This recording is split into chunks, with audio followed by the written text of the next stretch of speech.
It makes it more and more difficult for you to come out here and network with each other and sell your services and your goods to the rest of the community. I'd also like to acknowledge Gary Hargraves, the Chamber President, and of course all those people who are part of the sponsorship team from the Redland City Bulletin this morning. It's good to see you here. And to you, the business people who will make this event so successful, I'm sure, and also continue to deliver wonderful services and opportunities for our locals.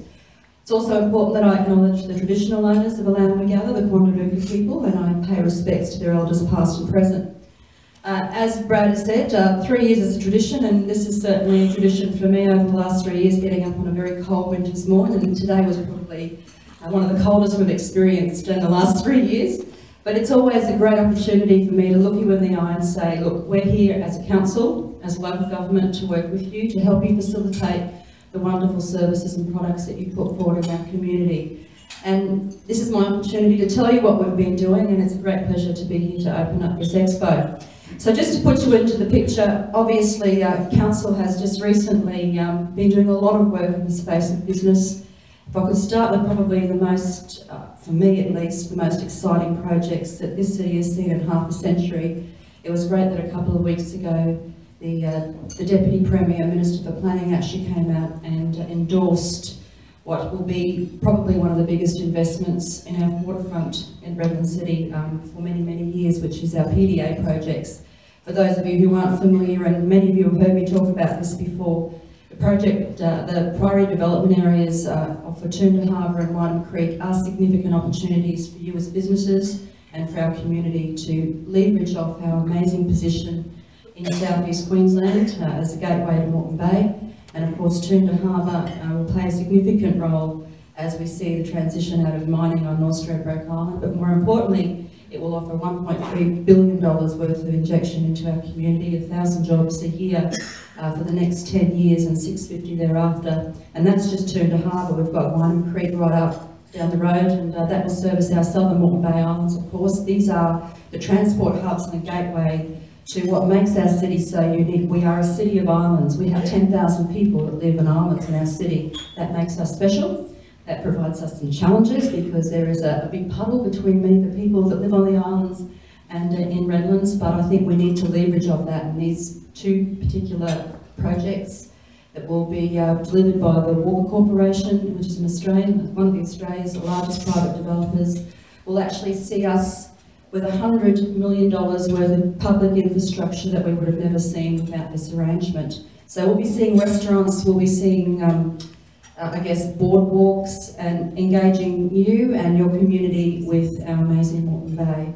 And if I could just say that last week also, and this comes back to the work that Council's been doing through their economic development framework, we see that the Australian Industry Trade College will sort of semi-permanently, not temporarily actually, for about 2 years, fill the space at the CSIRO building and provide some education opportunities, which are opportunities for you as business owners to engage our young people and give them the skills to make them be great citizens of Redlands.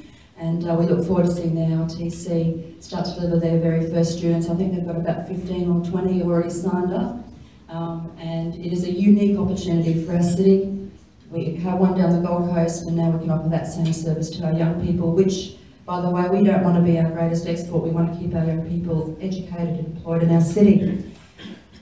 I touched on the fact that Redland City Council just adopted their economic development framework, and what that is, once again, is us demonstrating that we're not here to do your business, we're here to facilitate your business. And part of that framework actually allows for an economic development advisory board, and that is something that the Chamber pushed for very strongly, and it's the first time in a long time that we've been able to have a completely independent board. So it will be you and your particular businesses that will drive the strategies for Redland City Council to make sure that you can be successful.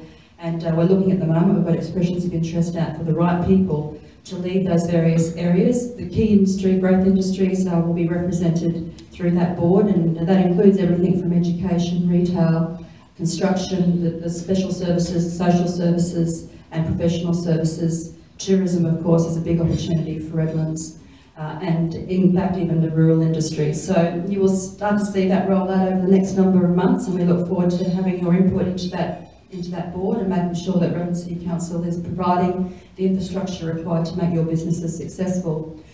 We also just recently adopted our tourism strategy for the next 10 years, which is also very important. And it includes things, and I know that we haven't got the Brad Cooper from American Snipers here, but we did have Johnny Depp here a couple of weeks ago. And what a wonderful opportunity that was to put Redland City on the map and show the wonderful sense of community we have here. Across the world it was featured, and I can say to you that we are always in close negotiations with Stream Queensland, and in fact I met with the CEO this week, and there's some other opportunities around the corner which I look forward to developing and delivering some more of the Johnny Depp type of startup that we had here in Redlands. But that actually does form part of our tourism strategy. It's about making sure people know we have an amazing place to live and work and play. And of course, film Hollywood blockbusters, and we're up to number 3 in a short amount of time, and I can just see that there's a huge potential for Redlands in the future.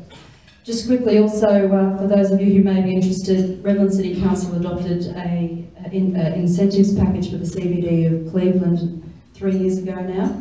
And just this week, in fact, we've extended that time frame for another 2 years. That's basically designed to encourage people to invest in our CBD, to revitalise our CBD, and it involves infrastructure charges, waivers and application fee waivers to get that part of our city moving. It also includes tourism accommodation across the city. We have had some very strong interest in that space, and obviously the economy has picked up, and you can see that across southeast Queensland now. So we've extended that package to make sure that we can make the most of that. We also this week adopted our international relations policy, and what does that mean to you? Well, it means that we live in a global world, and Redlands can no longer afford to live in a bubble, and we're encouraging people to look at our city as opportunities for investment, import and export, and we've allocated a small amount of budget to be able to facilitate that. And if I could just give one example of how that works, is that 2 years ago I visited Japan in a city called Kani City, which has a relationship with Cleveland State High School, and there's an education exchange happening on a regular basis. My visit to Kani City also saw Sirime Wines join us over there, and very recently they've actually been importing some of the Sirime wines to Kani City. So it's a small opportunity, small investment that can deliver great employment opportunities and trade opportunities for you as businesses, depending on what your focus is. Look, really just to sum up, local business is the backbone of our city, and I have been in business and I know how tough it is, and most of you would start a day like this in your own business, and small business certainly is the majority of the business, not only in Redland City but across the country.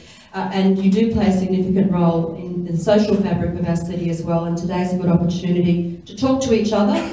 Networking, it's about who you know, and making sure that you can add value to that person that might be in the store next to you, so you can develop a really good product and a range of products with the people in this city. And also, of course, you provide amazing opportunities for our young people to work, and I have a big focus on the youth of our city, because they are our future, and we have to put ourselves in their shoes, and we have to encourage them to live here, work here and spend here. So what you do today and over the next couple of days will be really important in developing those relationships and those opportunities for our young people. So if I could take this last opportunity, because I know you've got a great keynote speaker, thank you for listening to me, and thank you for allowing me to work with you as business and council to work with you as business. If I can congratulate the organisers of this particular expo, I think it's a wonderful idea.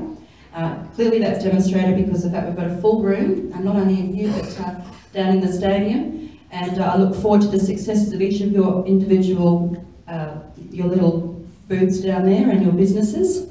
And I look forward to seeing that roll out into wonderful opportunities for our city, and I look forward to working with you and the organisers for future events like this. So congratulations and have a wonderful weekend. I look forward to seeing you more casually tomorrow and Sunday. Thank you.